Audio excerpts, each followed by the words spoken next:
First reading, 2 Timothy chapter 4 verse 9 to 17. Make every effort to come and see me as soon as you can. As it is, Demas has deserted me for love of this life and gone to Thessalonica. Crescens has gone to Galatia and Titus to Dalmatia. Only Luke is with me. Bring Mark with you. I find him a useful helper in my work. I have sent Tychicus to Ephesus. When you come, bring the cloak I left with Carpus in Troas, and the scrolls, especially the parchment ones. Alexander the coppersmith has done me a lot of harm. The Lord will repay him as his deeds deserve. Be on your guard against him yourself, because he has been bitterly contesting everything that we say. The first time I had to present my defense, no one came into court to support me.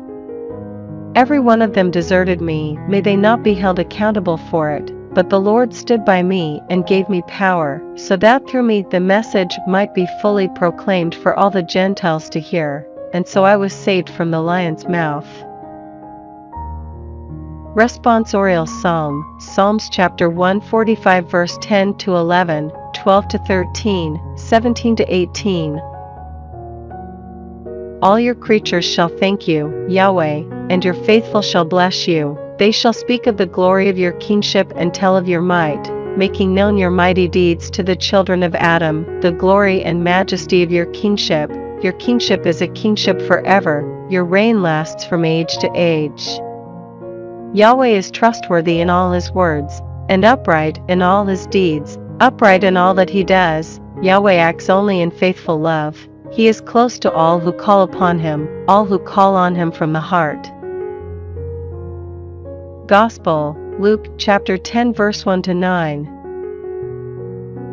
After this the Lord appointed 72 others and sent them out ahead of him in pairs, to all the towns and places he himself would be visiting. And he said to them, The harvest is rich, but the laborers are few. So ask the Lord of the harvest to send laborers to do his harvesting. Start off now. But look, I am sending you out like lambs among wolves. Take no purse with you, no haversack, no sandals. Salute no one on the road, whatever house you enter. Let your first words be, Peace to this house, and if a man of peace lives there, your peace will go and rest on him. If not, it will come back to you. Stay in the same house, taking what food and drink they have to offer, for the laborer deserves his wages. Do not move from house to house. Whenever you go into a town where they make you welcome, eat what is put before you, cure those in it who are sick, and say, The kingdom of God is very near to you.